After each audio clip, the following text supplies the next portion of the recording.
जय हिंद। नमस्कार साथियों, आप सभी लोगों का मोस्ट वेलकम है आज के इस नए क्लास में। साथियों, आज के इस क्लास में हम सभी लोग जो है पढ़ने वाले हैं रेलवे ग्रुप डी के एग्जाम के लिए मोस्ट इम्पॉर्टेंट क्वेश्चन को, जो कि साथियों ये सभी क्वेश्चन आपके रेलवे ग्रुप डी के एग्जाम में पूछे गए क्वेश्चन हैं और ये सभी क्वेश्चन आपके प्रीवियस ईयर के क्वेश्चन है साथियों, जो कि आपके एग्जाम के लिए काफ़ी इंपॉर्टेंट हैं। तो आप सभी लोग जो इस क्लास को बिल्कुल अच्छी तरीके से लास्ट तक देखिएगा और इस क्लास में दिए जाने वाले सभी प्रश्न को साथियों अच्छी तरीके से आप जरूर याद कर लीजिएगा, जिससे कि आप जो अपने एग्जाम में सभी क्वेश्चन को आसानी तरीके से बना पाएंगे। तो चलिए साथियों क्लास को स्टार्ट करते हैं। उनसे पहले यदि आप इस चैनल पर पहली बार जुड़े हैं साथियों, तो आप जो इस चैनल को सब्सक्राइब कर लीजिए और सब्सक्राइब करके आप ऑल नोटिफिकेशन को ऑल पे जरूर दबा लीजिए, ताकि जब भी क्लास स्टार्ट हो सबसे पहले क्लास का नोटिफिकेशन आपके पास पहुंच सके।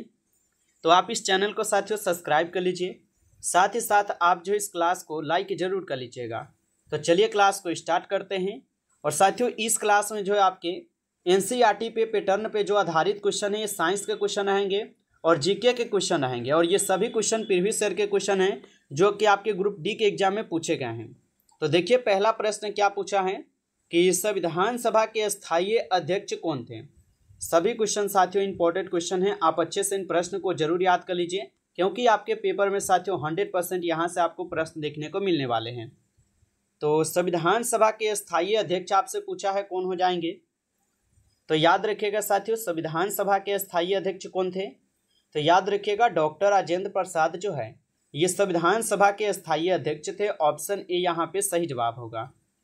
चलिए आगे देखिएगा साथियों, प्रश्न पूछा है कि लाल फास्फोरस का प्रयोग किस कार्य में किया जाता है।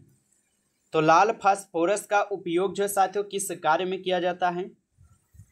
तो याद रखिएगा साथियों लाल फास्फोरस का उपयोग जो है यह किस में किए जाते हैं, तो माचिस बनाने में किए जाते हैं। ऑप्शन ए आपका सही जवाब है, माचिस बनाने में किए जाते हैं।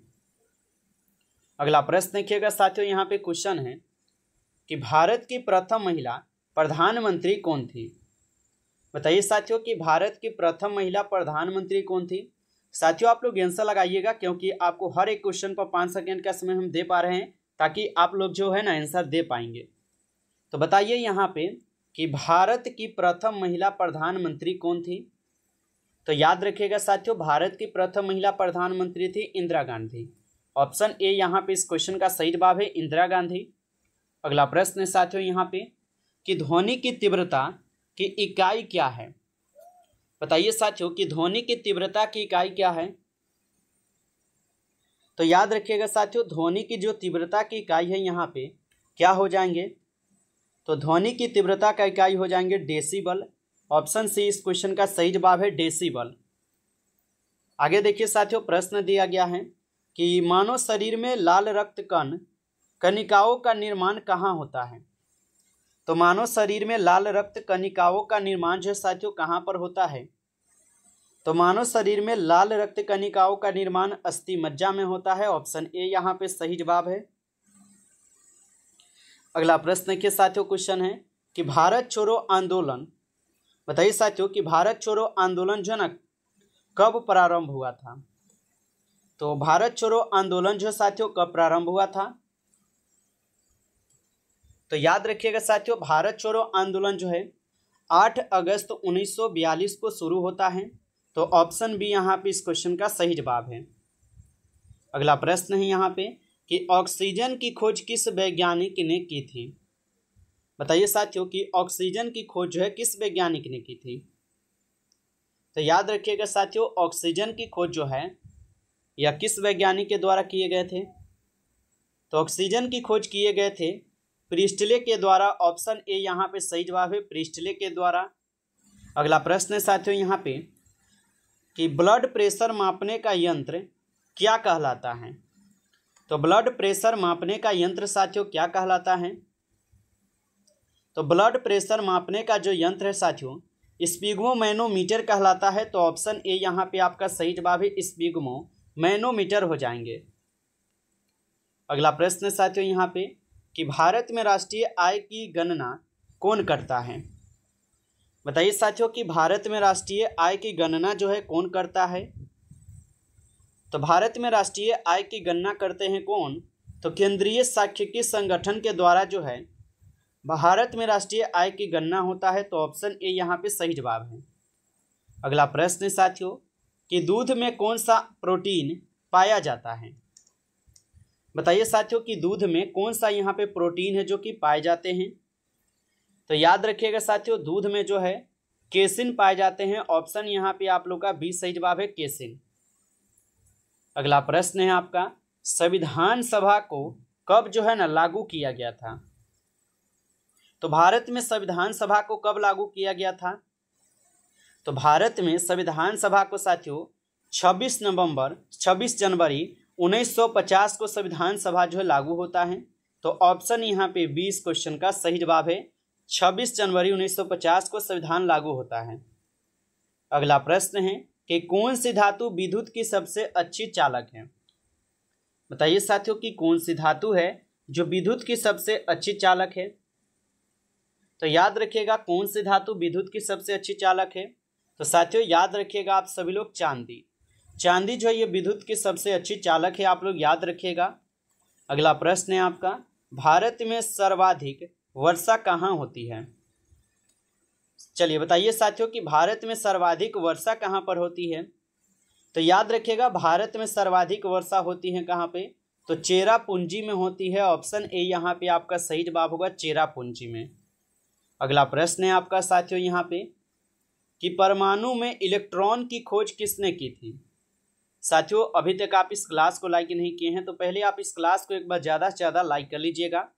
चैनल पे पहली बार जुड़े हैं साथियों तो आप इस चैनल को सब्सक्राइब करके ऑल नोटिफिकेशन को आप ऑल पे दबा लीजिएगा, ताकि जब भी क्लास स्टार्ट हो सबसे पहले क्लास का नोटिफिकेशन आपके पास पहुंच सके। तो साथियों आप इस चैनल को सब्सक्राइब कर लीजिएगा। साथ ही साथ यदि आपको रिवीजन के लिए पीडीएफ चाहिए तो आप कमेंट में जरूर बताइएगा। चलिए और बताइए यहाँ पे क्वेश्चन का आंसर कि परमाणु में इलेक्ट्रॉन की खोज किसने की थी। तो परमाणु में इलेक्ट्रॉन की खोज की गई थी साथियों जे थॉमसन के द्वारा। ऑप्शन ए यहाँ पे आपका सही जवाब है, याद रखिएगा। चलिए आगे देखिए साथियों, प्रश्न दिया गया है कि वेदों की भाषा कौन सी है। बताइए साथियों कि वेदों की भाषा जो है यहाँ पे कौन सी है। तो वेदों की भाषा यहाँ पे हो जाएंगे साथियों संस्कृत। ऑप्शन सी इस क्वेश्चन का सही जवाब है, संस्कृत होगा। अगला प्रश्न है साथियों यहाँ पे कि प्लासी का युद्ध जो है ना कब लड़ा गया था। साथियों बताइए कि प्लासी का युद्ध जो है कब लड़ा गया था। तो याद रखिएगा प्लासी का जो युद्ध है यह 1757 को लड़े गए थे। तो ऑप्शन ए यहाँ पे आप लोग का सही जवाब है, याद रखिएगा 1757 में प्लासी का युद्ध लड़े गए थे। और साथियों आप लोग के लिए HW एक क्वेश्चन रहेगा कि बक्सर का युद्ध कब हुआ था। आप लोग कमेंट करके इसका आंसर बताएंगे। चलिए आगे देखिए साथियों, प्रश्न आता है जय जवान और जय किसान का नारा किसने दिया था। बताइए कि जय जवान और जय किसान का नारा साथियों किसने दिया था। तो याद रखिएगा साथियों जय जवान और जय किसान का नारा जो है लाल बहादुर शास्त्री के दिए जाते हैं। ऑप्शन यहाँ पे आप लोग का 20 सही जवाब है, लाल बहादुर शास्त्री ने जय जवान और जय किसान का नारा दिया था। अगला प्रश्न है आपका कि पृथ्वी की सबसे ऊपरी परत को क्या कहा जाता है। तो पृथ्वी की सबसे ऊपरी परत को क्या कहा जाता है।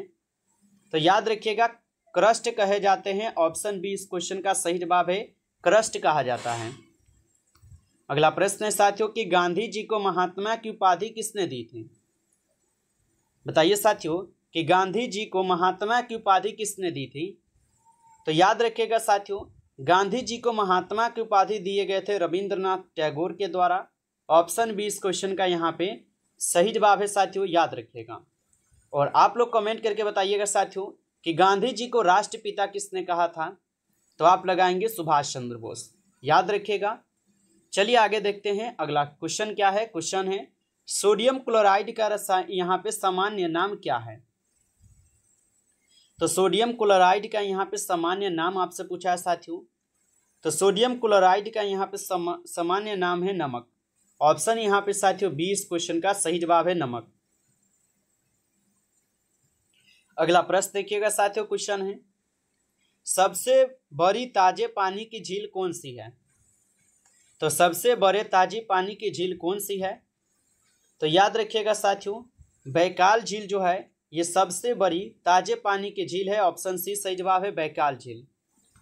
अगला प्रश्न है कि वह प्रक्रिया जिसमें ठोस सीधे गैस में परिवर्तन होता है क्या कहलाता है। तो वह प्रक्रिया जिसमें ठोस जो है सीधे गैस में परिवर्तन होता है क्या कहलाती है। तो साथियों याद रखिएगा ऊर्ध्वोपातन कहलाते हैं। ऑप्शन सी इस क्वेश्चन का सही जवाब है ऊर्ध्वोपातन। अगला प्रश्न है कि आर्य समाज की स्थापना किसने की थी। बताइए साथियों कि आर्य समाज की स्थापना किसने की थी। तो याद रखिएगा साथियों आर्य समाज की स्थापना स्वामी दयानंद सरस्वती के द्वारा की जाती है। ऑप्शन सी इस क्वेश्चन का सही जवाब होगा स्वामी दयानंद सरस्वती के द्वारा आर्य समाज की स्थापना हुई थी। अगला प्रश्न है साथियों यहाँ पे कि ओजोन परत मुख्यतः वायुमंडल के किस भाग में होती है। तो ओजोन परत मुख्यतः जो है ये वायुमंडल के किस भाग में होती है। तो याद रखिएगा साथियों ओजोन परत जो है ये मुख्यतः जो है वायुमंडल के समताप मंडल में पाई जाती है। ऑप्शन बी इस क्वेश्चन का सही जवाब है समताप मंडल। अगला प्रश्न है साथियों कि भारतीय राष्ट्रीय कांग्रेस की स्थापना कब हुई थी। बताइए साथियों कि भारतीय राष्ट्रीय कांग्रेस की स्थापना कब हुई थी। तो भारतीय राष्ट्रीय कांग्रेस की स्थापना जो है 1885 में होता है। ऑप्शन बी इस क्वेश्चन का सही जवाब है 1885 में हुआ था। और पूरा अगर डेट पूछे साथियों तो याद रखिएगा कब हुआ था 28 दिसंबर। ठीक है याद रखिएगा 28 दिसंबर 1885 को होता है साथियों। याद रखिएगा आप सभी लोग ठीक है 1885 को होता है पूरा डेट के साथ। तो साथियों नमस्कार। इस क्लास में कुल आपके 25 क्वेश्चन थे जो कि काफ़ी इंपॉर्टेंट क्वेश्चन थे। साथियों यदि आपको ये क्लास अच्छा लगा हो तो आप इस क्लास को ज़्यादा से ज़्यादा लाइक कर लीजिएगा। चैनल पे पहली बार यदि आप जुड़े हैं तो आप इस चैनल को सब्सक्राइब कर लीजिए और सब्सक्राइब करके आप ऑल नोटिफिकेशन को ऑल पे दबा लीजिएगा ताकि जब भी क्लास स्टार्ट हो सबसे पहले क्लास का नोटिफिकेशन आपके पास पहुंच सके। तो आप इस चैनल को जरूर सब्सक्राइब कर लीजिएगा। अगर आपको PDF चाहिए साथियों तो आप कमेंट में बताइएगा। चलिए फिर मिलते हैं आपसे एक नई टॉपिक के साथ नेक्स्ट क्लास में। तब तक के लिए जय हिंद जय भारत।